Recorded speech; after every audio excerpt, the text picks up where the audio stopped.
Welcome, Jens Wolf, to the podcast, The Hydrogen Leader. I'm delighted to have you here, Jens. Thank you so much, Stephen. It's really a pleasure to be here after a long time. I mean, we know each other now for 4 years, something like that. Yes, So it's great to be here in yes. Stuttgart. Great.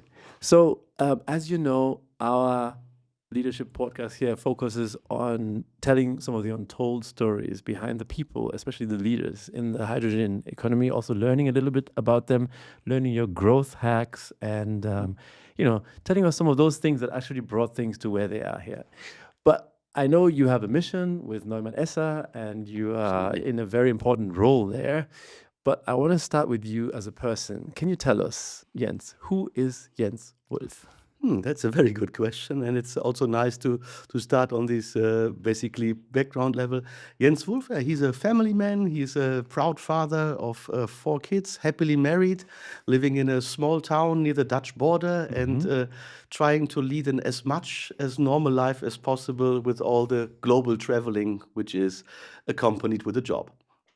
Okay, so primarily a family man. So as you said, we know each other for some time, and I remember when I met you, I found you quite approachable. Is that part of you and the way you do business? Do you try to win people by being approachable before you then get serious? Yeah, absolutely. I mean, first of all, it's always people making business. It's not business making business. So if we are not in a exchange, with an open visor, talking to each other, and you can.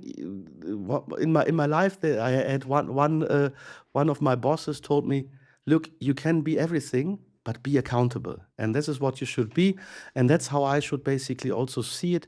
Be open, approach people, assume always that people have always good intents, open it, and then build a relationship with trust by walking the talk." This is, I think, the way how to approach people and how to basically bring the energy into the system, the positive energy to get business done.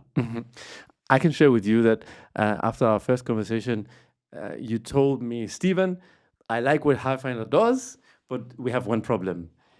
Our products are too big for your website. So we had a bit of a laugh there. Exactly. And I must say, you kind of got me there. I'm also happy that we still got into business, nevertheless, which is Exactly. great. Exactly. But have you ever had, the experience that this didn't work, or even maybe some negative experience because some people also don't like that? Yeah, of course. I mean, you cannot be everybody's darling, and you know how it is. Sometimes you walk into a room and you find somebody, and you have a feeling you know the person already for several years, and you directly have a clicking relationship. And for other people, you for some reason don't find them so. Yeah, you're not so much attracted to them. You don't have the core sympathy which you normally have, and you don't know why. So of course that's why the chemistry is important, and you cannot always influence it, but trying to be open. I mean, I've done so many business negotiations, and the big majority, we always came to very good and very open terms, and really coming to the core. So I would say, yeah, of course, there might be people who want to have it more distant and so on, but then you can also adjust. Yeah, you have people who, especially we as German-speaking people, we know this, right? From the German side, we have the du and the sie, Yes. which is a little bit different, of course, in English-speaking context, and you realize directly, is this somebody who wants to be basically with you on the close and more intimate basis directly, or if they will say, hey, let us grow our relationship, and this is of course what you have to respect, and that's I think is also part of a success story, to basically adapt there. Yeah? Yeah. So for our English listeners, the do and the z is the do is a little bit more personal, like familiar way of addressing someone. The z is a more formal way. But Jens, if I can just dig there Sure, just a sure, little sure. bit. So you say, especially when you've been in business negotiations, you are sitting in this far country across the table with someone who, let me say, you've not found the connection. There's Yeah. no chemistry, and he's just, let me say, almost. How do you work in that situation?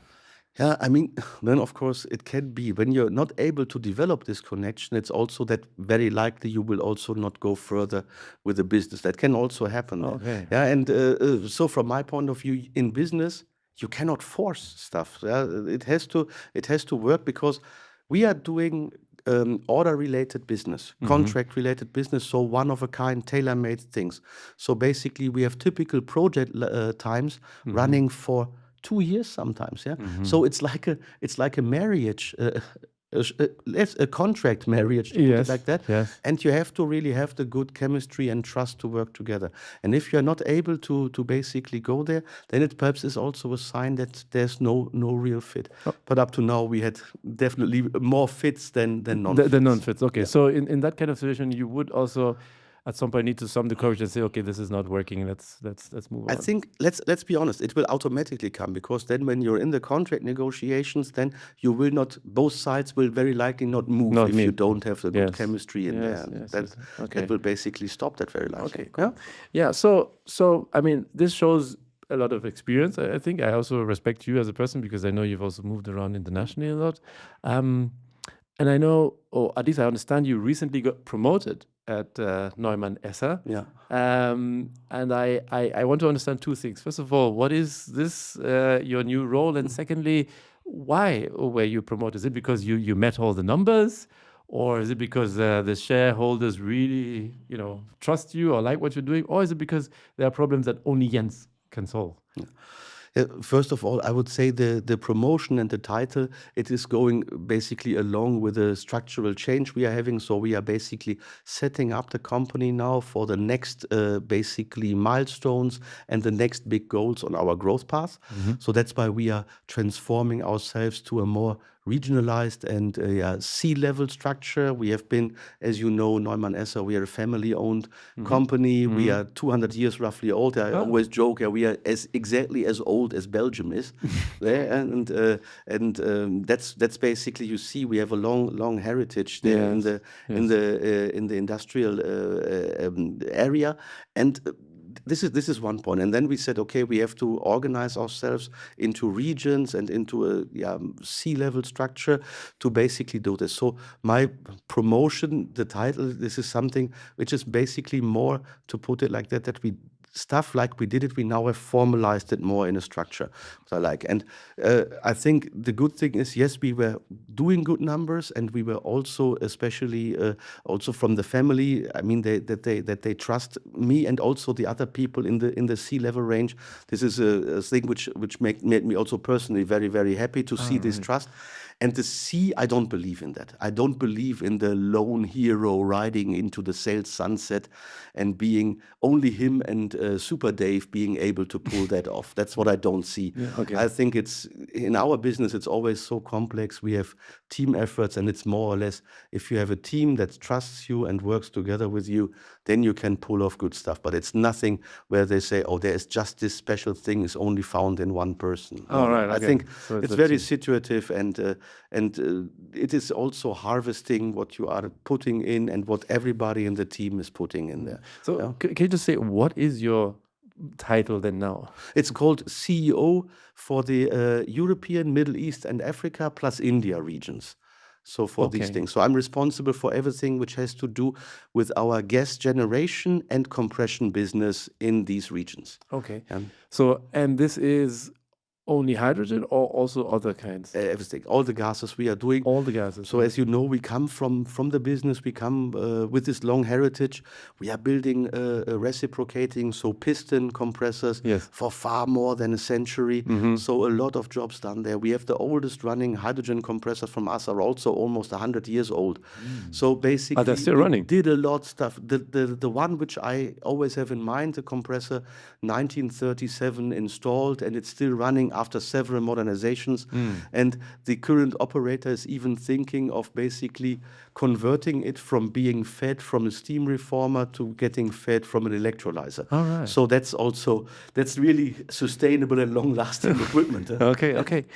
Maybe you can, we will get to Neumann Esser a little bit later, but can you say, so if you are responsible not only for the hydrogen products, how big is how big are the divisions, if you can say? Yeah. Yeah, okay. The gases and compression division, gas generation and compression division is by far the biggest. So we are Okay. holding like 90% of our turnover. So that's around it's more than 400 million euros, and then Okay. we have it distributed over the areas. Yes. And we have the Americas, we have APAC, and then we have this central region in there. And the central region, we have a lot of business also European Union. And So and that's the, and the hydrogen compression of that. hydrogen has always been very important for us. All right. Because of our compressor technology. We are making piston compressors, Yes. and piston compressors are very good for gases with a low mole weight. Yes. Turbo machinery is suffering there, Yes, yeah. and that's why traditionally we did that. So in every refinery where there's a desulfurization or a hydrocracker unit, these piston compressors are needed, and of course the best, I would say, would be from us then, huh? Okay, cool. Perfect. Okay, so thank you. So now we understand promoted. Okay, CEO for this large region. I mean, then you must be really dealing with leadership every day. Yeah? So what's your general approach to leadership? How do you even lead? I mean, you're now in charge of India. Let me say, how do you lead that topic? Of course, there's so many aspects to leadership. First of all, I have a background. I spent also 13 years in the military in Germany, and of course, leadership was always a big topic there. And there's several attitudes towards leadership, and many people, when they hear military, they directly go for hierarchy and basically command and order and following and obedience and so on. This, of course, is what we are not doing, and this was also not done in my time in the military. It's not. It was not. No. It was we were in the Air Force, and we always joke that an order is a good basis for a discussion. No, but jokes aside, so the leadership has also transformed a lot. And what I see, but one thing which I liked from the military is basically that first of all, you should always try to lead by example. Yes. That means really not practicing what you preach. This is important to be authentic and be accountable. These are the things which I think is the leadership principle, because accountability generates trust. Yes. And trust is the absolute quintessence of the fuel of a relationship between a team.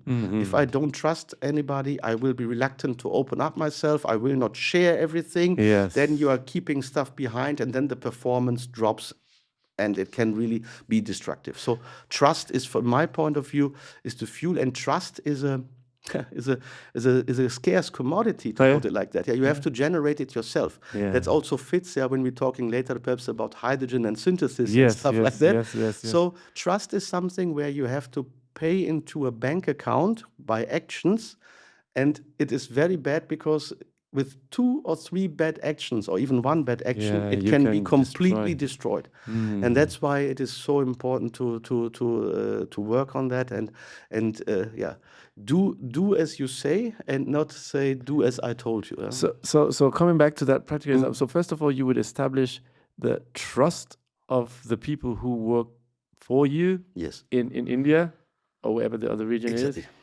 Lead by example. How would you do that? How would you get them, to do what you want them to do? So perhaps first of all, this is for the team building of leadership. The other thing what I always find important is create a common vision. Yeah. You have to know where you are currently standing with your organization, with your team. This is very important. Many people don't even know where they are. So how do you want to know? They might even want to know where they want to go. But if you don't know where you are, how do you want to draw a path to go there? So for me, it's a lot storytelling also. With the storytelling, I mean, we are sitting together, we are generating together a vision, what we want to be, how it will be. We know also what our values are, because based on good values, this is what I will never do, this is what we want to do. This is really our essence, what we are, even without the product or the solution we are offering, if you know that quite well. And then you know the path. But you will not know every bend of the path. You will not know every tree you meet. But you know the people I have in my bus, and we have also a good atmosphere in the bus. Yes. The ride there will be joyful, and it will be successful. Yeah. And of course, from time to time, you have to check your map if you're still on the right path, or if the target which you set for yourself is still something which is desirable, because check your paradigms and check your surroundings, right? Yes, yes, yes, yes, yes. Okay, well, very, very interesting stuff. Very almost deep stuff. I mean, when you talk about values and those Absolutely. things. So you haven't even mentioned sales figures. Let me say, you're on that basis. It's Yeah? And so that means you choose, or you try to form the team accordingly, or Exactly. how do you do that? So just coming also to India, Yes. I'm with the India operation. I'm in contact with them and in very close contact then for several years now. Yes. And we know each other, the people there. We have a very low fluctuation there because people like to stay with us. So I would say in India, I know almost every of our employees by name, and they also know me. Yeah? So for Okay. them, it's easier. They have to only remember one name. Well, yeah, okay, But I okay. try basically, and I also see it where are they working to know their roles, and then we work there together. This is basically how I try to go there. And of course, India, for our operation, plays an important role. We have centralized engineering capabilities in India. We are now opening there also a production facility in All right. India. Ah. So basically, we always are following the market. So that's what we are doing. Coming to that, so basically, first of all, I always try to, how should I say, I want to be informed. Before we talked also about some other countries. Yes. I always love to know basically what is the general culture, what is going on, what are do's, what are don'ts, and so In on, that country. to also show that you are interested, that you are not just the guy just flying in from Europe pretending to know it all and not getting it at all, what is Yes. going on. So I'm really, I always try to be curious, and this is perhaps also some of the success factors. Be curious and be willing to learn till your very last breath. So that's basically Wow. the thing. Yeah. Okay. So I just chose India as a practical example. Thank Yes. you for using that. And I noticed as you are speaking, I think, and one of the remarkable things is, so you mentioned Jens Wolf as being a family man. I think it was also really noteworthy is you spent some time in the military. Prior to that, you say you had 2 careers, essentially. Maybe before we move on, can you just shed a little bit of light into that? Did you go to any formal training, or are you an engineer? What is the Yes, what is so the background? in the military, I basically at the Federal Armed Forces University in Munich, I studied aeronautical engineering there. Right. And then I had the chance also, that's also the nice thing with the military, then I could even make a second studies, an MBA in the, let's say, civil life preparation phase there. So basically then on weekends and the evenings did that. And then I basically got the chance, found Neumann Esser very close by in where I was living with my 4 kids at that time. The first kids were already at school, and then that would be great if we could really make it here. Then I had the chance there to start as a project manager with sales in mind, because I learned also Russian in the military. Oh, At right. that time, there was still a big business there. It's a pity, of course, what's going on currently there, but that's what we cannot change from here. Yes. But that's why it was the idea to go also this sales path, and then it somehow happened. Then I had a detour for 5 years. I was taking care of production. Then there I had the chance Also to at Neumann Esser. also in Neumann Esser Right. for the production of these of our compressors. Yes. In both at the headquarters in Übach-Palenberg near Aachen, Yes. and then also later in Leipzig or okay. Wurzen near Yes, Leipzig in yes. Eastern Germany. Yeah. And we did a lot of digital transformational work there. That was good because to be very honest, I was not so much into production and had not so much a clue. Of course, I had some organizational talents to bring to use, but for me it was a good situation, as basically we anyhow had a disruptive moment with bringing digitalization into production. I could roll that out. Wow. And of course, there we formed there a core team of people where we generated the vision of a fully transparent value chain, basically knowing from alpha to omega, what is the current status of this production order? Where are we now? Where are all the parts? Where are they stored, the parts I need for the next assembly step, and so on and so on. and that was now also then successfully implemented. After then I came back to the sales role in Yes, yes. 2022. All right. So, I mean, looking at it from the outside, I must really say, well, then you worked yourself also through the ranks in that say. So I think it's also part of what makes you an authentic leader, that you did the hard work at different levels to get there. So you can also have the conversations on these different levels. Exactly. Maybe what would be interesting for me is there any particular thing you are proud of in all that time? Any point in your career where you said this was really fantastic what we did there?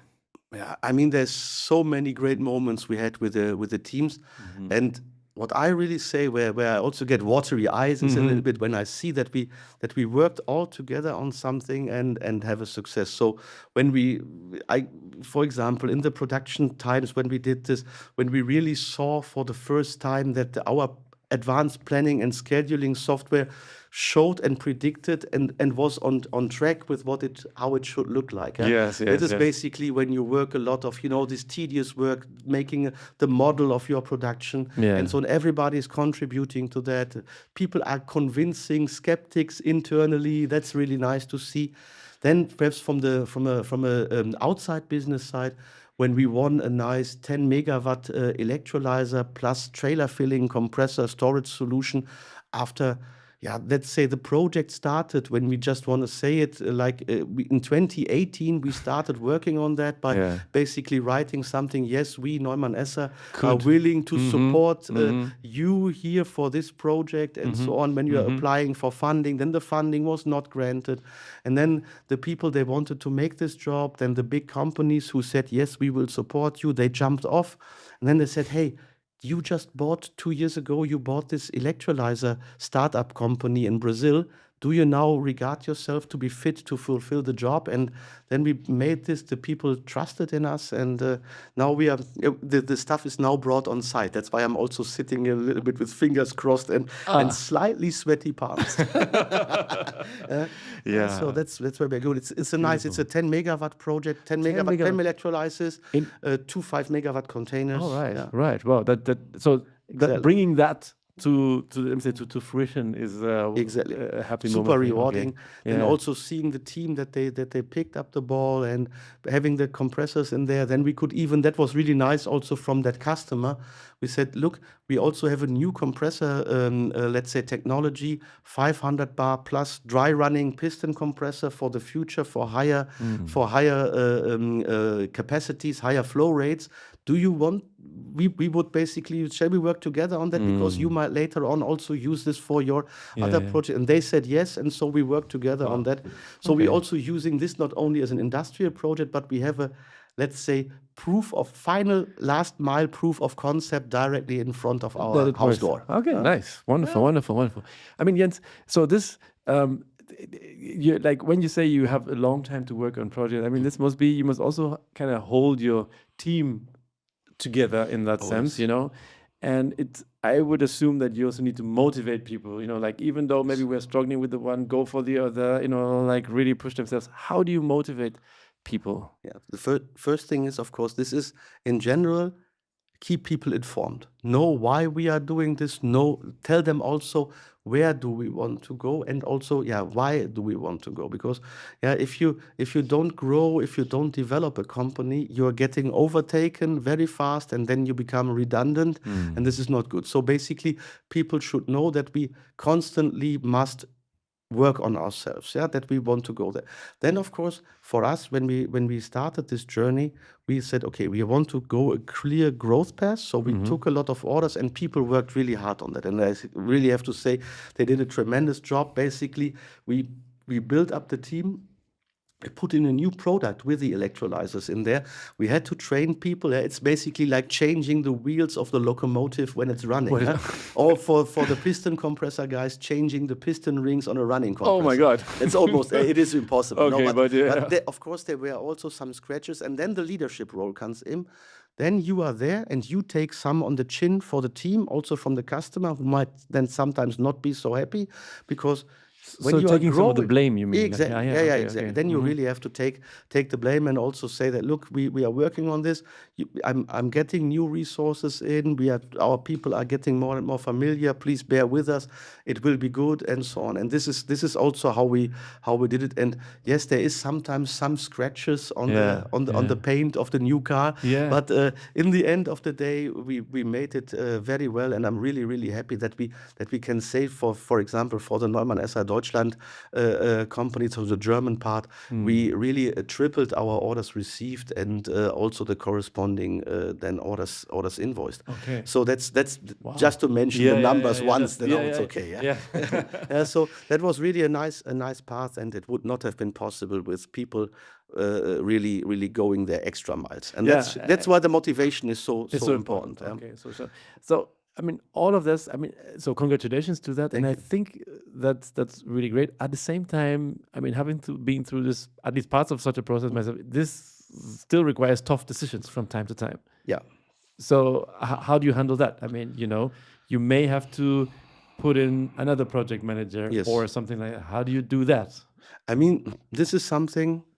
The most important thing is because the tough decision, let's be honest, in business, most of the tough decisions are the ones which are related then to people, Yeah. and perhaps they have their own future plans and they see themselves in a career path. And then you sometimes also have to say, look, from my point of view, and also perhaps from a more 360-ish point of view, your self-perception, perhaps there you think you are very good at that, but you have other strengths there. So that is sometimes thing that's in a personal basis. Yes. But also when you have a project and sometimes you see a project and the complexity is getting over the top there, and you have to put new people in, then it's very important to also explain to the people why it is done, and that it's nothing to do with, also to basically put it in a perspective to say, look, this project, we from sales, for example, we underestimated perhaps complexity there. And perhaps even the customer underestimated, and it's now much more complex. But we have to fulfill. We have to basically. That's why we are there. We are the ones not leaving a job before it is properly done. That's what makes Neumann SR a 200-year-old company almost. Right. If you're the ones ducking away, then you are not the ones making it to 200 years. And that's why you also then have to tell the people, look, we have to pour more capacity in. You perhaps as the project manager, you will get another co-manager, or perhaps we have to even put a coordinator on top of all of you. But it's not because of you not performing. It's just because the complexity is thing there. has grown. And it was then perhaps my mistake then also to say we underestimated that. So that is basically the thing. And especially now, I mean, you look at compressor units. We have more than, from Neumann SR brand on it, there's more than 6,000 big compressor units in the world, and we have another 10,000 of legacy systems which are built by companies which no longer exist, and we are now the OEM. We have all the drawings. Right. Okay. I don't know. So companies you then took over? Also. We took them over. Then basically these companies no longer exist. But of course, as our equipment is so long running, we ensure modernization, spare part supply, and so on and so on. So that means this is what we know very well. But of course, in the new parts of the business, there's unknowns, there's known unknowns, and there's even unknown unknowns, of course. And this, what is under the surface there, that's where you have to then react and keep the people still motivated and tell them it's normal. And it's when you do it the first time, it's definitely not a mistake. If you do it for the second time, you should look into your learning speed. If you do it for the third time, get your act together. That's then the other part. You have to have an open heart, but an open heart also means sometimes now it's being reliable on the other side as well. I mean, being a father of four, as I told you, you also have to set borders. If sometimes you have to be tough to a kid to make it easier for the kid in the long run. If you're always soft, the kid will have a hard time in the future. Very simple. Okay. Wow. So great transition to, from leadership into Neumann SR, and thank you for sharing all these company history, 200 years old. Yes. So I asked myself, so Neumann Esser, when did Neumann Esser get into the hydrogen economy? And can you tell us a little bit about that? What's your vision there also? So we have basically two phases in the hydrogen economy. The first hydrogen economy is really, as I said, more than 100 years old. When we made Yes. compressors for the coal-based industry, coal chemistry, then petrochemicals, all these things. There's always been this hydrogen business in there. But then I would say in 2015, there was basically, we were 14, 15, we were working on what we at that time called then Neumann Esser 2020. Where do we want to go? And then we looked in the mirror and said, hey, we have a 80% fossil business exposition. Okay. So that's where we are. And at that time, Paris Accords and so on and so on. Yes. So, we also know that there definitely is a big human impact there on climate change, and climate change is really, really threatening for how we are living our lives.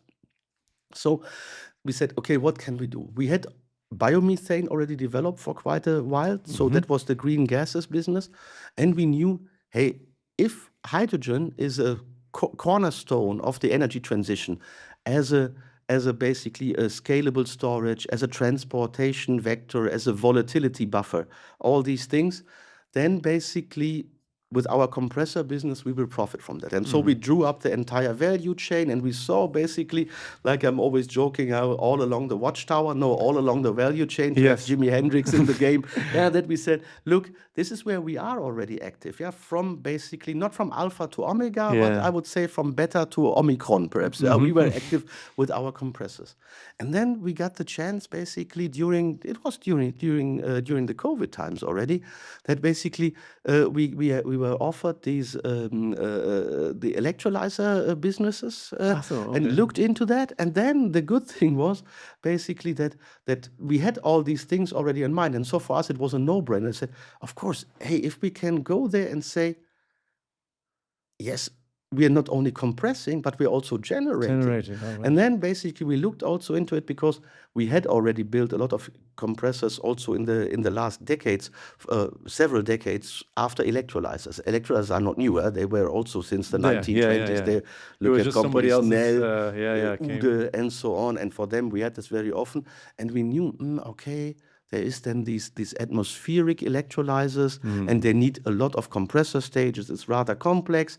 So basically, we saw a big benefit for the market if this is one-stop shop. And so basically, the vision we had is, hey, we can be the electrolyzer manufacturer that knows compression best, and we can be the compressor manufacturer that knows electrolyzers best.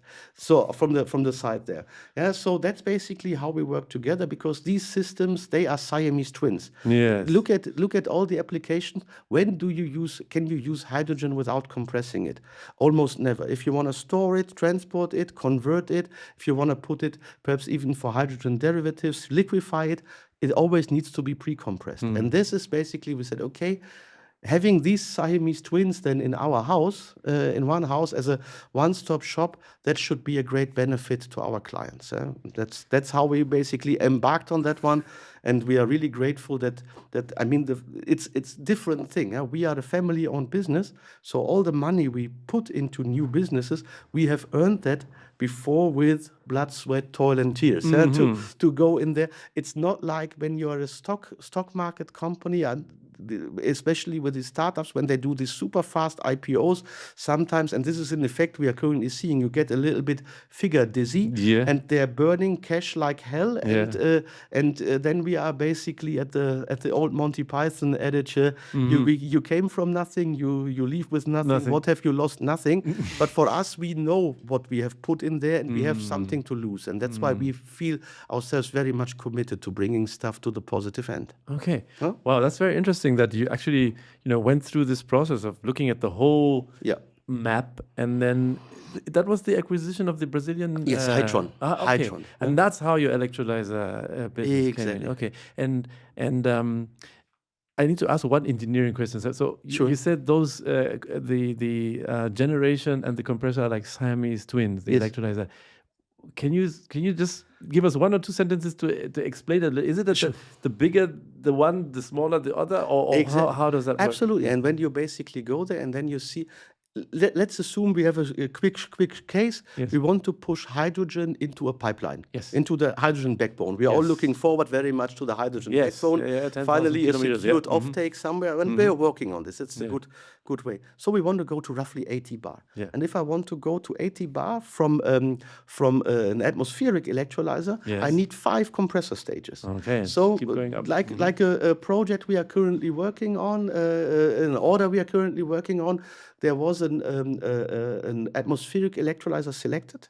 So we have then 3 5-stage compressors for slightly more than 300 megawatt of electrolysis, and it's pushed then into a pipeline. Yeah? So 5 stages are needed for that, and that means you have also a lot of water in the atmospheric hydrogen, because the lower the pressure, the more liquid gas can carry in itself. Okay. So you have to get rid of a lot of condensate and so on. Perhaps on the first stage, even look into stainless steel piping, cost increase, complexity increase. Whereas if we go the other way, and if you take a 30 bar PEM electrolyzer or 30 bar electrolyzer, it doesn't matter if PEM or not, but with PEM it's even cleaner than with alkaline, then basically from 30 bar to 80 bar, we need a single stage piston compressor. So the same flow rate, what we are now doing with 3 8-crank, really big compressors, each weighing around 200 tons, just the metal, and I'm not talking about the equipment, the motor, the pulsation dampeners, piping around. Okay, just and you would do that perhaps with a sixth of that effort. And this is basically how we see make complexity manageable and try to look for the overall solution, because then very often you get it like, but this electrolyzer was a bit cheaper because there's no pressurized equipment in there, and the efficiency on paper is higher, but the efficiency what you save there for atmospheric outlet pressure, you put then into the mechanical compression. Yes. Okay. Understood. So that and you mentioned here providing PEM electrolyzers. Yes. So I mean there are different kinds, and Yeah. I mean now you have strategically chosen PEM. Yeah. Any particular reason for that? I mean, I want to. Maybe this sounds like a little bit simple, but I would say, if you are manufacturing compressors, wouldn't you favor a kind of electrolyzer where you need to sell more compressors? Exactly. But this is exactly what we say. So why did you choose PEM? That was Exactly. First of all, just to answer quickly that question, I always love successful projects. If they are conducted by us, I love them the most. If they're conducted by the competition, I also like them, because it shows that the industry is moving. Yes. And my fear is always when we have these situations where we have high complexities, 5-stage, 6-stage, 7, 8-stage compressor systems, the reliability, it's a simple law. Yeah. The more complexity, the lower the reliability is. Yeah. And then everybody will say, this hydrogen thing, it will never fly. And they are basically then generalizing on the entire industry and not say, perhaps the overall thinking from atmospheric electrolyzers was not the best idea. So that's basically what my problem is with it. Of course, I love to sell compressors, I love to sell electrolyzers, but I also love successful projects when the customer comes back to me and not the product. Yes, That is very important. Yeah. And that's why we did. And why did we choose PEM? Yes. So there's several facets to our decision. First of all, we saw alkaline is already quite well covered, alkaline They have electrolyzers providers for that, and yeah. we have very big companies there, and the projects per se for alkaline mostly are big. So look, we are a family-owned company. Money doesn't grow from itself, so you have to also manage your cash flows and so on. Yes. So having basically being there for a 500 megawatt alkaline project, gladly the compressors will come from us, but these alkaline things that would have been too big a burden. Understood. Then we saw PEM still has a lot of cost drop before it. Alkaline is already quite industrialized. Oh, you yeah, see yeah. that Okay. with in China, you see that in Germany, Yes, you yes, see it yes. in Norway. Yes. These typical alkaline players, there's more in the market, but let's not get there too much. So yes, they are already there, and then basically being another with the same is not so nice. So we said, let's do PEM, and let's do it in a way. We asked ourselves, do we want to become a stack manufacturer? And we said, no, because a stack manufacturer, there you have to be very strong at cookie cutter, doing the same, very, very efficient. And I'm now here in Stuttgart, in the heart chamber of basically the German automotive industry, yes. in this area. And who else can produce a technically complex thing in very high quantities sorry for my French, dirt cheap. Yeah, that's what our German automotive especially has done very well, and of course other automotives as well. But that was always the secret story of the German automotive, the basically the supply chain system, just in time, left tier 1, tier 2, and so on and so on. And exactly these manufacturers now, they of course see, there might not be too many spark plugs needed anymore to come there. So they are mass producing that. And then I'm very sure that the cost and also the input you have to put for rare materials will go down. Yeah, like you saw the first catalytic converters in 1980s. They had much higher rare metals, platinum metals share than now. I think you can now make 10 out of that. Yes. So we should think of a recycle concept for old stacks. Making 3 out of one from an old generation for a new generation. I don't know. So just we do that later as a business idea. No jokes aside. But that's why we did it. Then we said, look, with PEM, we have the high pressure. Potentially, not every PEM guy does that. Then we have the potential of basically having a differential pressure between oxygen and hydrogen. In alkaline, you always have the same pressure on oxygen and hydrogen. And we are an oxygen compressor manufacturer ourselves. And we know above 6 bar, oxygen becomes dangerous. Yeah, and then you have to defat everything. You know how it is. Otherwise, self-ignition, combustion, and so on. Oxygen, and having a big amount of high-pressure oxygen and high-pressure hydrogen at the same place is not exactly good with my personal hazard meeting feelings, which we are doing when we are doing this. So we said we want differential pressure, and yes, we will source them from people who are specialized on stacks, and what we put in is our plant engineering expertise. We are used to making plants everywhere in the world, and that's why we said, let's take a core electrolyzer. I think Max explained this some time ago. Yes, we have a very good video on your electrolyzer on our channel here. That's just want to say that Max explained it very, very well there. And then what we then do from the plant engineering side, we take the core electrolyzer with our stack agnostic approach, stack agnostic, that we are also there. Let's say we have a lot of companies in the market, and some of them, or when you read the stock market news, not everybody will survive, but we are then the company with the expertise. We can still adapt. And we can make it run, and we can bring projects to the end. And in 10 years, when you need a new stack system, then we will revamp and modernize the unit for you, like we are doing it with our compressors. We go there, process conditions have changed, or you want more efficiency, so we bring new technology in. We take up the status quo, we make the modernization, and then we document in the management of change process what is in there. And then the customer can use it for another 10 years, 20 years, whatever. Okay. That's the idea. Yeah, wonderful. I like how you really, you tell us the story behind it, and that's cool. For me, that makes the complete picture. And especially when you say it's like agnostic, so you can use different ones, you can do your plant, balance of plant, and so on, all into that, provide a complete solution. So seeing the hydrogen economy develop as it has, one would ask, so you took some decisions back then, and Paris Accords, all these things, the world has turned a couple of times. I'd like to ask you, Jens, is your vision still alive? How are you dealing with all of that today? And have you adapted things? Of course. So first of all, I would say I'm still 100% convinced that hydrogen will play a super important role in the energy transition, and that it's one of the real cornerstones to make it really viable, the energy transition. Because we need energy vectors, we need energy storage, and we know electrons are very good for shorter distances and for very, very short storage times. For the other stuff, we need molecules, and hydrogen is the molecule either in its form itself or not. So when perhaps my presentations, I always say electricity is like milk with a shelf life of a couple of milliseconds, and hydrogen is the cheese. You can store it, you can transport it, and you can even make beautiful dishes out of it. Like, what I mean with that, all the derivatives. Yes. And this is the role of hydrogen. And the physics don't change, it will be exactly like that. Of course, we are taking also now some blows in there from the business development. We have an administration change in some countries there, which are basically giving a lot of question marks in there.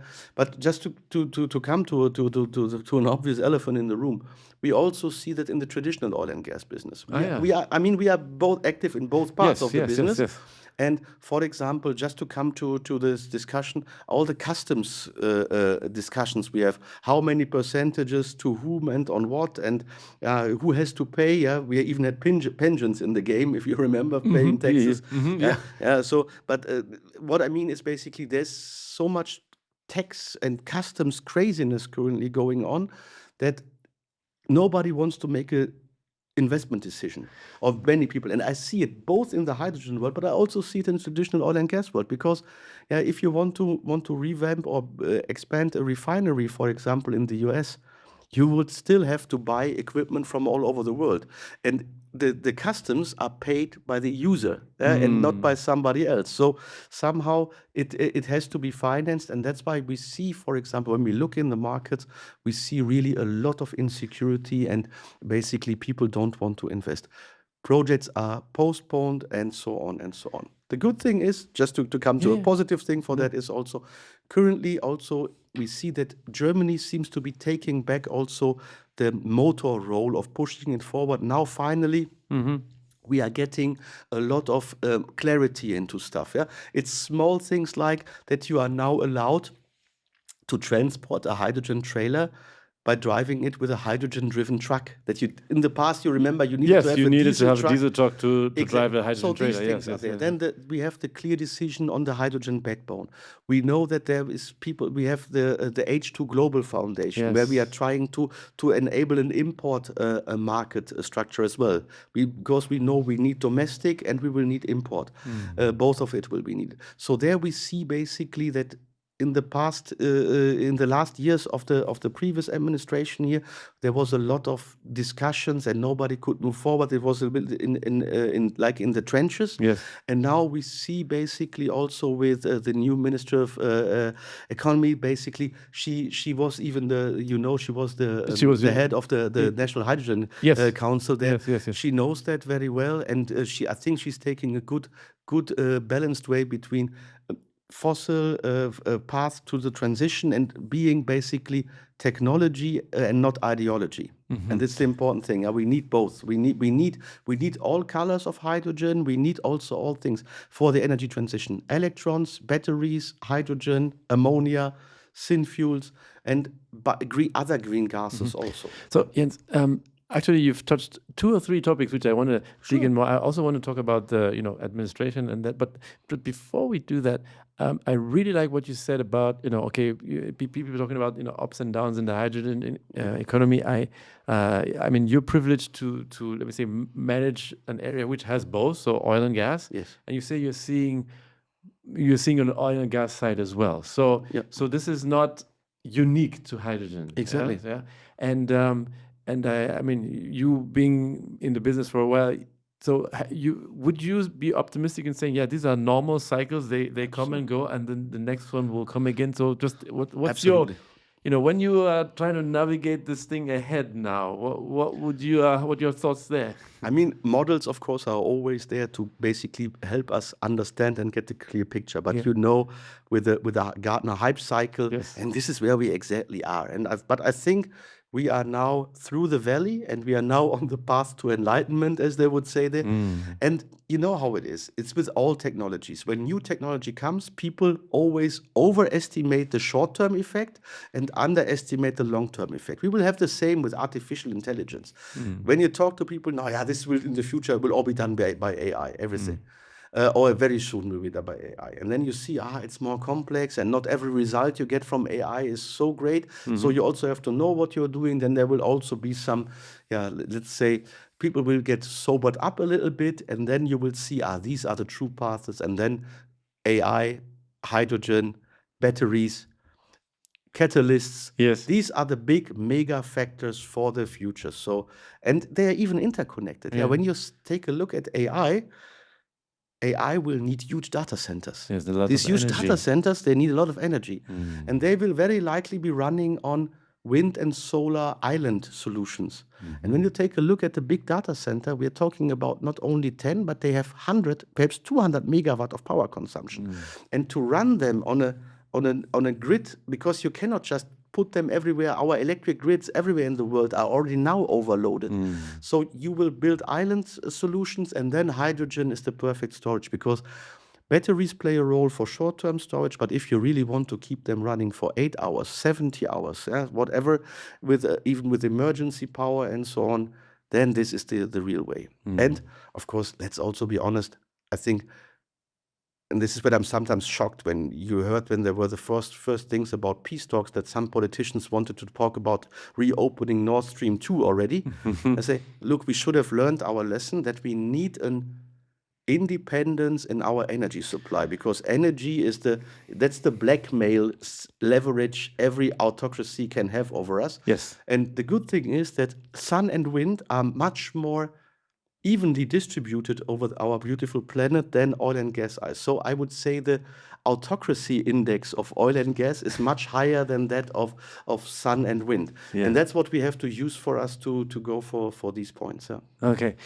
Wow, that's super interesting topics, because I would personally also say that this is actually, if you look at it closer, very evident that some countries are actually pursuing this change to hydrogen and renewables just to gain more energy independence, which will be beneficial to all concerned in that sense. Absolutely. Yeah. So Stephen. fantastic.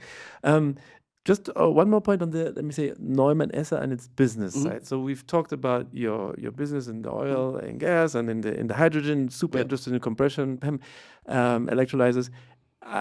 Björn, my co-founder, actually told me that you also invested in a company called Quantron. They make trucks, if I imagine correctly. And then there's also been some development on that side. So that means, did you also want to add vehicles or something like that in your portfolio? And can you tell us how that is? I think there's also been quite a dynamic development. Yeah, dynamic is the positive wording for that. Yeah.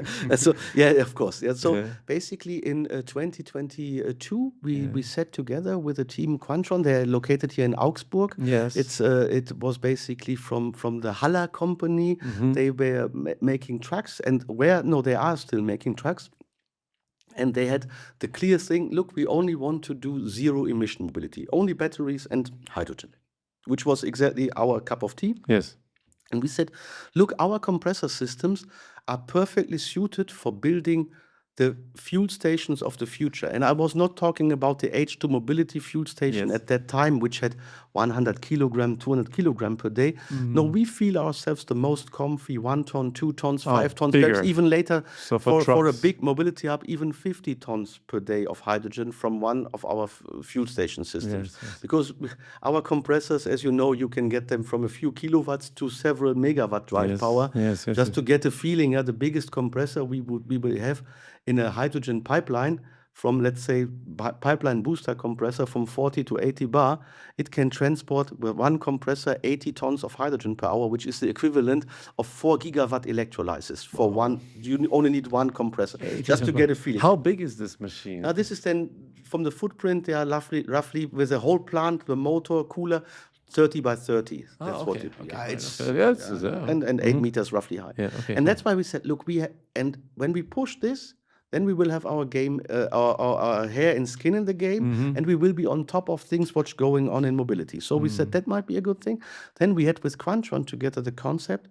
We build the fuel stations, they do the trucks, and they also have a nice data system behind that we can coordinate this, that we know, for example, these 5 trucks are going there, they are going there. That is their filling state. That is the final destination where they are. The driver has still so and so many hours available driving time. And we have a strong wind near Magdeburg. And in Burg, there is a fuel station. And 5 of these trucks are coming by. So let's use this wind, fill up all the buffer, what we have, and let them refuel them there, and so on. This was the idea, having also a data landscape behind, and we had the same mindset with them, and we still have. And Quantron, basically, they went through some hard times, but now they are back, and we are very much crossing their fingers that Andy Haller and the team are bouncing back.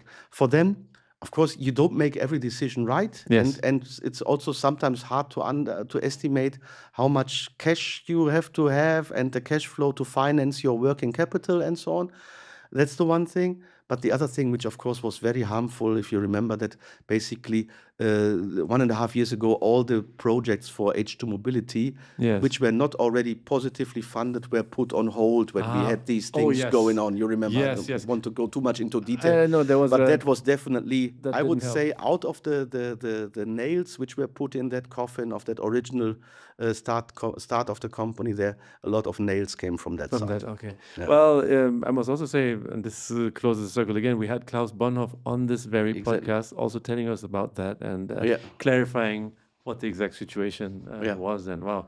Yeah. Yeah, so there was So they are another the untold victims there. story there. Yeah, they are the That's- victims that's- there Are also you still sometimes. involved with them? Yes, That's yes, it, we okay, still are in so close you will exchange. still hopefully Absolutely. build filling stations. Yes, yeah, we are now building we are in Brazil. We have filling stations now already running, and we are now building one in Heinsberg, which is north of our headquarters, 15-20 kilometers away, with Yes. an integrated one, electrolyzer plus compressor plus storage plus dispenser, so everything out of the Neumann's hands. Wow. Yeah, so very close by. Okay. There we have a couple of buses already running there. Right. So Okay, so that means Neumann SR is now then into the compression side, the generation side, and also the distribution side. Yes, if you fuel will. stations, The yes, we distribution. do. Okay, Yeah, wow. that's Okay, what we that's do. it.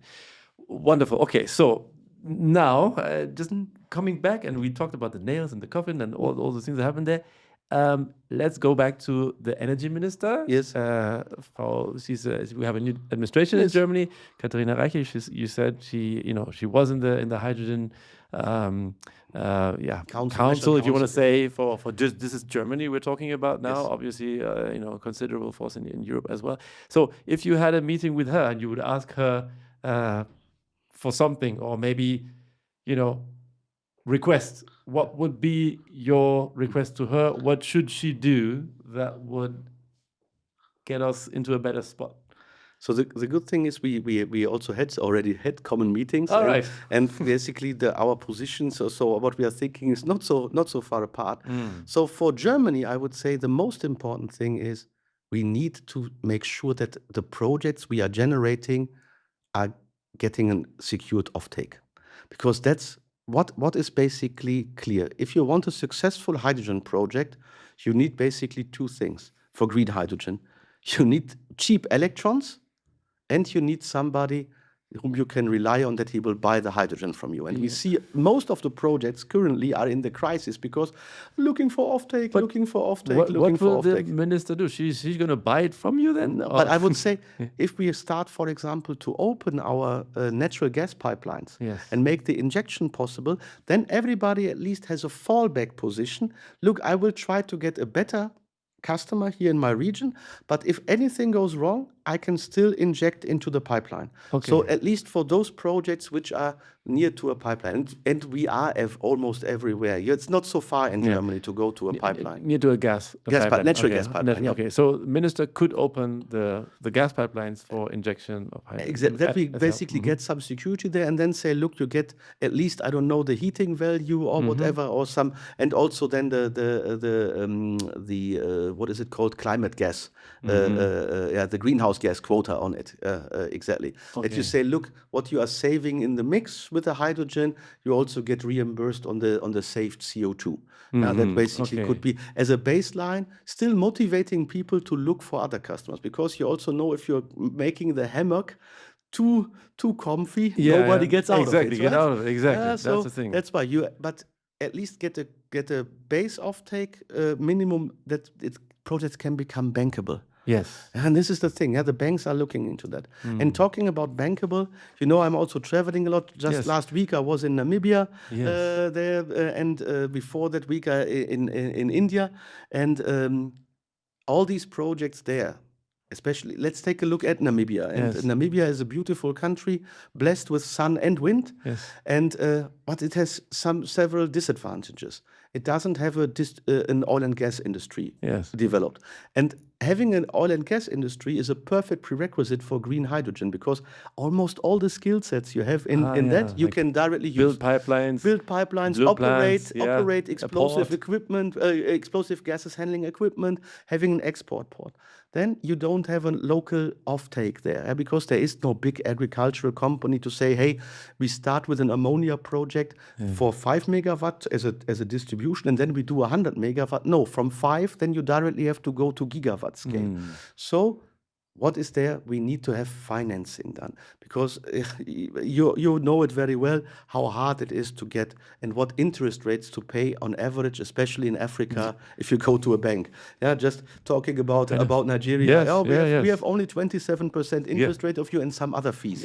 Yeah, so if your project doesn't completely refinance itself in 2 years, you don't even start. You don't even start it. And this is something where we really have to go. But what I see, we really have to focus. We work closely with GIZ, the Society for International Cooperation. And sometimes we see that, of course, GIZ, of course, every country has to be pushed. But we see also in some countries we are having programs where the, let's say, wind and solar and other renewable power, biomass conditions are not there. And still we put it in there. No, I think I would recommend choose a project, for example, in Patagonia, Namibia, for an ammonia import route of a several gigawatt renewable energy, more than 1 gigawatt electrolysis size. Then have a comparable project for hydrogen in the pipeline somewhere in the Maghreb region there to go via pipeline to Europe. Then we have basically energy vector via ship, we have the energy vector via pipeline, and do something in the European effort in the North Sea, perhaps on the shore or even offshore. But these projects are already running. Okay, so that means that even the German government or any other European government could help those projects in Namibia in that way. And if you make them bankable by giving, vouching for these projects, because that's what it is. If we don't make cheap money available to such projects, they will never fly. And then, of course, support with the Ministry of Foreign Affairs that basically it must be much easier to get work permits and get people to Germany to train them, train the trainers, multiply it. And that's what I mean. We also did this in the military. We very often had guest officers from other parts, and then to go there. And this is exactly a way. If I train an electrolyzer operator, a welder, and so on, qualified there. That's what we are doing. I mean, at Neumann Esser, we have a training center, but I tell you, one of my colleagues, she's from Port Harcourt in Nigeria, and it took her 6 months to get appointments at the German embassy, and then another 6 months to get the result for a visa. And this is something, she's well educated, doing a great job there for flare gas recovery and utilization, which also might have a hydrogen value stream depending on what you do at the end there. So that's sometimes things which are frustrating. But that is not Katharina Reich's resort. That's a general effect. Yeah, well, okay. Very elaborate answer and interesting. I mean, Namibia, I think one of the least densely populated countries on Earth, right? And but with great potential. But interesting fact there that they, that since not having oil and gas industry actually is not. One tends to think that that's where the barren land is, where you can actually make it easy. But we see, and that's exactly what I want. I want to make sure that people understand that oil and gas and hydrogen are not enemies. Yes, they are the logical, let's say, the evolution of the other. Going into that's why it's so nice. If I have a country which has an existing oil and gas business, then I can go to a refinery and tell them, look, why don't we step by step start replacing the steam reformer with green hydrogen from electrolysis. And then I don't have to worry about the offtake, because the offtake is there. And when you take a look at the price share, like in how much does the hydrogen price in a refinery affect the product price? It's not so high. And especially, when we take a look at, I don't know, Morocco or Egypt or other places in the Maghreb, Libya currently, unfortunately, very unstable, Algeria, they have great potential of wind and especially solar. So you can really make the hydrogen really cheap there. We had these projects, solar photovoltaics in Oman, or also in Namibia. You can go to 0.8 to 1.5 euro cents per kilowatt hour. That's 1.5 euro cents per kilowatt hour of electricity. And that's basically, then you also know that there might perhaps be somehow should I say, unicorn projects in Europe where you can get close to these values. But what is it? In the end, that's also the electricity price, or the cost of electricity determine the cost of hydrogen. It's very simple. Yes. Via electrolysis, as a rule of thumb, for 1 kilogram of hydrogen, you need roughly 50 kilowatt hours. Different systems, Yes, be it yes, yes, yes. 55 or be it 48 if you do it high temperature or whatever. But it's roughly this thing. So that means every 2 cents more per kilowatt hour is €1 more per kilogram anyhow. So if somebody comes to you and tells you, I want to make a green hydrogen in Germany here near Stuttgart for €3 per kilogram, and he tells you, and I get my electricity for 12 cents per kilowatt hour, then you should basically tell him, look, I'm an expert in Excel. I can make this table for you. This It will will not never work. Exactly, Okay, yeah. okay, Yeah, because 12 times, that's already €6, then the Just base for the cost price, of and then you have your energy. depreciation and so on, and then very likely you will So, come to so €9. do you see a chance of being able to make I don't know I don't want to call it cheap, but let's say cost adequate hydrogen in our European areas at Stephen, all? I like the word cost adequate because Yeah. it's not only the price, and we know it now. I mean, since February 2022, we know that there's more than just the pure price of energy. It's also the security of energy. And I would say definitely near the coastline, and both on and offshore near the coastline, and then also farther out in the North Sea, you can have wind farms which are now already making electricity also for in the 3-cent range. So 3-cent range, then that would mean €1.50 for the electricity cost per kilogram of hydrogen. Then of course you have the depreciations and so on. And then, but for these projects you also have to go big. If you build a platform somewhere, then it has to be big. Yeah. So that's how you want to do it. But there I see we can at least come close. But the value is that we also are able to, first of all, keep technology in our region, which is also good basically with competing world economies to be there. And secondly, it will give you a base supply security also in terms of crisis, because the world has become, I don't know if it became a crazier place. I didn't live in other times. Perhaps it's relative, but it definitely is a crazy place in many parts. Yes. Okay, well, then maybe that's another, let me say, note to the government, this topic of energy security or being, I recently also on YouTube saw several videos about, Americans, ordinary cities, being concerned about their ability to make or manufacture things. That many of them and have when lost you it. But switch off manufacturing capabilities and you outsource them, you cannot just switch them on again. When you don't do some stuff for a couple of years, you lose them completely. How do you do that at Neumann Esser? You have factories all over the world. Do you always move stuff around? We have factories. So the core of our stuff currently is coming. The compressors are made in Germany, and we will soon open something in India. And the electrolyzers, we are making them in Brazil and in Germany. And of course, but then we are generating parts list, procedures to be able to roll them out.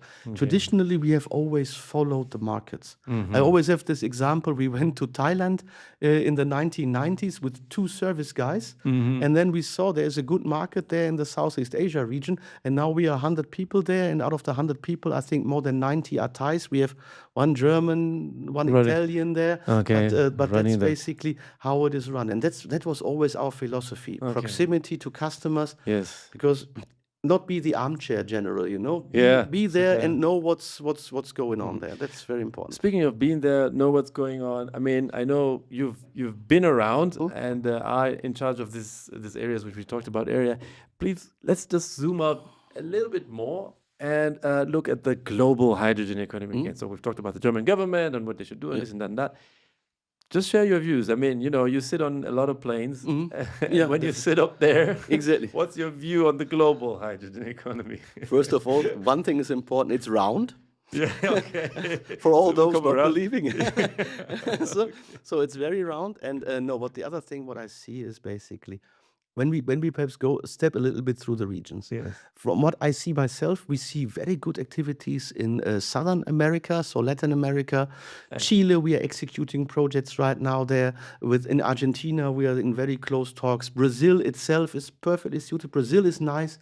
You have also a domestic offtake. So we see projects now for ammonia, which are basically a little bit like 2-legged, 1 leg over the Atlantic and the other leg in Brazil. So they are supplying their own agricultural industry, and then they do the next ramp up step for the ramp up and go than over the Atlantic. So that's what we see in these countries. So that's the large scale So project growth that's already. moving. Okay. And it's moving on there, and I don't see I mean, every region has their own speed of Yes, decision and so yeah, on.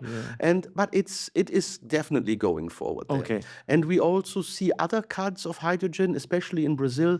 There's so much of bioethanol there, and bioethanol is also there, and you can use it also as an energy vector. Yeah, and I think they run some vehicles. Exactly, also. exactly. Yeah, And yeah. we have basically we built reformers which you can use bioethanol in, hydrogen out. Oh, wow. So that's what you can do. You built that also? Yeah. Also, the Hydron company is Ah, building okay, that. yes, They're yes, okay. The team of Daniel Lopez and Antonio Marin. Okay, they are okay. doing that in the Hydron things, and they can do it for bioethanol. They do it for biomethane as well.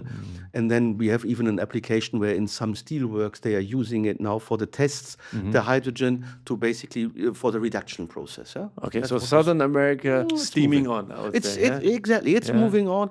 And the northern parts? Northern part, there's question marks right now. But as I said, it's going on the conventional, from our point, conventional business, the oil and gas business. Yeah, We see yeah. that as well. Yeah. A lot of insecurity there. So I think we have been thrown back perhaps at least by 2 years. Can also be 3 years in this range.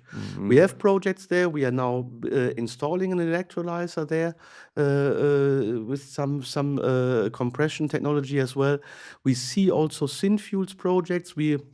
Company Infinium perhaps, Robert Schützle, he's there. Yes. And we have very close relationships also to them. They are building their Synfuel refinery. That's what we still see moving on. Let's see what's going on there. Europe, I think we are now on the way of getting our act together again. There was a lot of, especially when Germany basically has the biggest economy in the EU. When we don't have a clear picture, how can we expect the others to have a clear picture? But we also see, look, this summer again, when it was so hot, the French power plants, the nuclear power plants, had to be turned down because of not enough cooling water in the rivers. Yeah, and when I was in Namibia, I also had the chance to go through some of the uranium mines. Yeah, and the owners of the uranium mines are in Namibia are China and Russia. So that's also there, in Mali, basically in Niger, the French supply is also endangered there. So I think uranium, first of all, it's also a fossil fuel with a definitely not unlimited resources. And looking into energy security, I'm a military guy. I always look into these international security things. If more than 50% of it are basically controlled by countries and powers which are not exactly on all the regards your friends or direct economic competitors. I actually recently read that the supply of uranium, Russia has a big hand over that. Exactly. So Kazakhstan is the other big country where there is a lot of supplies. They all belong and to Russian companies. Okay, so that's the Europe view. How's your view on Asia and obviously also China in terms of the hydrogen? I would first bring in Africa. Oh yes, sorry. We have that. I don't want to skip Africa, mother continent. Exactly. Africa, Sorry, exactly. brothers. But no, exactly. To all the brothers there. Exactly. No, but Africa, of course, we see great potential there. In the Maghreb states for pipeline connection. All right. Algeria takes very long for all the things. Morocco, we now recently saw very good movement there. Egypt is doing projects. They have in Egypt, there was the first H2 Global contract signed for green ammonia imports. That's what we have there. Then basically the other projects, the further south you go, the more you are depending on directly having to do a very, very big, large-scale project for industrial use. Okay. And that's when we come to, that's why I said the appeal is make it bankable, help to get these projects bankable, dear government. Okay. That's what we said there. So, and we then also sometimes have to see that, this is still German/European interests we are also working, and it's because it's the safe and secure energy supply. That's what I see there. There's projects there like for iron, for ammonia in these things. They are moving on. but they are also, you know, your mother continent. They are moving on with a special speed. With a special speed, exactly. Yeah, Yeah. Can yeah, be very so fast, can be very slow. Yeah. exactly, both Yeah. is possible there, Yes. and all of a sudden there's a sudden loss of patience, and then Yes. stuff is done. Yes. Yeah, that's Yes. nice. Huh? Yeah, yeah, yeah, yeah. So that's why you have to live with it, yeah, Yes, and yes, sometimes love it. Yes. That's how I would put it. Then Wonderful. India, we see a lot of projects like in provinces like Rajasthan. We are now building a compressor in a refinery in Bangalore for Bangalore for a 10 megawatt, I think it was electrolyzer, 5 or 10 megawatt electrolyzer Okay. there. So they also exploring the paths of getting net zero to oil and gas. Yes, That's where yes, they're yes. going. Mhm. But in general, then China is moving a lot, also a strong competitor, of course. They're catching up on PEM technology as well, but they have a clear strategy for that. Australia, the government was re-elected. That's the good news there. But it also, Australia takes longer also than we might think. Yeah. So that's what I have. In general, if we take a look at this, industrial applications, oil and gas, they are the main drivers, I would say, currently for hydrogen and fertilizer industry with ammonia. Oil and gas are the main drivers. Yeah, they are the ones basically looking into these future things. Like when you see it, they are trying to get put a sustainable aviation fuel plant. Yes, yes. The biggest project we are currently executing is 55 megawatt in Romania for a sustainable aviation fuel project. It's not ESAF, but it's SAF. So basically, Okay. we take green hydrogen, combine that with animal fats, then the animal fats are cracked, and that makes jet fuel, then, for Wow. example. Okay. So that's why we see all the oil and gas companies, they know they have to move, and that's why they're investing in these things because of clear CO2 laws there. And steel, we see. Steel and iron. Wow. Ladies and gentlemen, that was The World in 10 Minutes by Jens Wolf. That was a fast view. Next week I'm in Australia, so I can give you an update if something changed. No, wonderful. No, that is absolutely amazing how you share this, and also with openness. I mean, we know the world is evolving all the time, and as you say, you don't know how the world was in the past, but I mean, we live here now, and we're trying to build a future for us and our kids as we are now. So it's great. Absolutely. Thank you. So, speaking of us and the future, the next 5 years, it's incredible, but that's already 2030. Just 5 years. Exactly. The year we've been talking about for quite a while. So, what are your plans for the next 5 years? So the plans definitely for Neumann Esser in the hydrogen world are to be the well-established supplier of integrated solutions there. With integrated solutions, we mean ideally selling electrolyzers combined with our compressors. We basically want to convince people that it's a good idea, even if you perhaps have a base load for a big project in alkaline, to have a hybrid solution where you put 10%, 15, 20% of your nominal capacity into PEM, then you can save a lot on quite expensive battery buffers to keep the alkalines powered. Yes. And you cover for the volatility. So that's what we want to see. So I'm very open with you. We want to double our company in the turnover and over the next 5 years. We're on a good path. Our goal is to really get these projects. We have been awarded 2 big compressor jobs for salt caverns in Germany and in the Netherlands. So without the hydrogen backbone, EWE, exactly, and the other one is Gasunie in the Netherlands. This project is also dragging a little bit because there's not enough hydrogen there yet, but that's how it is. And the good thing is for us is we still have another business, so we don't run out of steam. If you are, sorry to say that, if you're a hydrogen one-trick pony, and really also having calculated cash flows, and then somebody calls you and says, by the way, the hardware order will only come in 18 months from now and not next month. That is neck-breaking to many companies. We have the substance for that. We have the business there.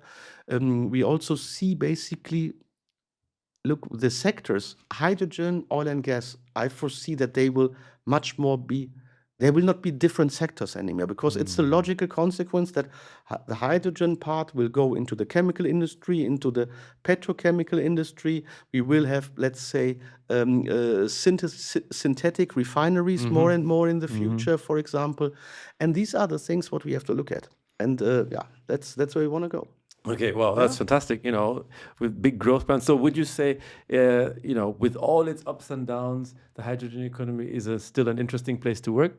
Young guys, should they come? Of course. I mean, that's the nice thing. You can shape the future. You can shape the energy transition together. And I would say it is so interesting to go there because currently we are in a challenging phase. Let's be honest. Yeah, it's if it would be easy, it's not fun. Yeah, if it's like when you, I don't know, whatever you did, if you play tennis against an opponent against whom you always win 6-0, 6-0, you will get very very fast bored. Yeah. If you, I don't know, if the guys who did the computer games, if you put the trainer mode on, it's Yeah. no fun in Exactly. the long run. Yeah, it's for So 5 you minutes. want to but have skin in the game. You want to Yes, be exactly. fucking left, right? Exactly. Okay. It must be like that. Otherwise, when you don't have to stretch yourself and you don't have to go to the limit, then it will not be good because then you're not getting the best out of yourself. And that's what I would see. See the challenge, pick up the gauntlet and answer it. That's how I Wow. would say. Wow. Don't whine. Don't whine. Exactly. Yeah, go back, regroup and train. Okay. Wow, strong words. So, I mean, I'm thinking about the young professionals deciding which way to go. You have kids as well, also in that age. I mean, some people want to have a challenge. Some people are like, okay, I don't know if I really want it. So Yeah. what can you give them on the way? What do you tell your kids about, going to the hydrogen economy? So first of all, in general, I would tell everybody, be curious. Yes. Be the one who wants to find out what is behind stuff. Try to learn, and don't be afraid to make a decision, because if you have a nimble, agile mindset, it's not a mistake. You can just adjust. So sitting on the chair and waiting for everything to be good is not good. But when you start walking and you see I'm going the wrong direction, then be honest with yourself. Don't go to the ridge and over the ridge, then turn around. That's one thing. And I would say, look, this is one of the things. In the past, most of us, we were there to earn money. And the purpose was not so big. And I fully understand that we have now a generation which also wants to have a purpose, which is a good thing, because this is also how I motivate my people. Yeah, Because I give them a clearly show purpose. you have a purpose and you have an impact. Yes. And this is what you can do. And where, if not in the hydrogen, can you have so much impact already than in many other things? Yeah, if you are the 55th other guy to say, look, I was also involved in designing the rear light of the Whatever. car model ABC, and I Yeah. was one of the 85. But basically being the one saying, look, we were there and we made this, and we had the idea of installing this hydrogen generation and compression system there, so that the There's still green supply. ammonia plant in, I don't know, place XYZ Yes. is now successfully running. Ain't that great? Wow. So that's what I mean. Yes, that's yes, yes. you can say, and this is also, in German we have the word Werkstolz for it. Yeah, that's an old word for it. So Werkstolz. being Yeah, proud of proud what of you your produced, product. what you did, Yeah. and this is what we can offer. Okay. Yeah, it can also be, of course, if some people are coding, they can also be proud Yes. on their code. Yes. But yes. it's perhaps you cannot show it to so many people. But if you said, look at this beautiful green ammonia plant, and Yes, this yes. part, I did that, my team did that, great. Yeah. Yeah. Wow. Jens, this has been overwhelming. I think I've never seen Thank you, that sir. much passion for an ammonia plant you. that we can do it. Thank you very much for sharing all these insights and how we pleasure. make things work. I think having experienced that now, we know how the leadership aspect also comes in and how true you are. Ladies and gentlemen, this is it. We have come to the end. Thank you, Jens, for coming out, and we wish was a you pleasure. all the best as you continue to make all of this come true. We know we are making a big difference. We wish the Neumann Esser family all the best, and look forward to talking to you maybe sometime in future again.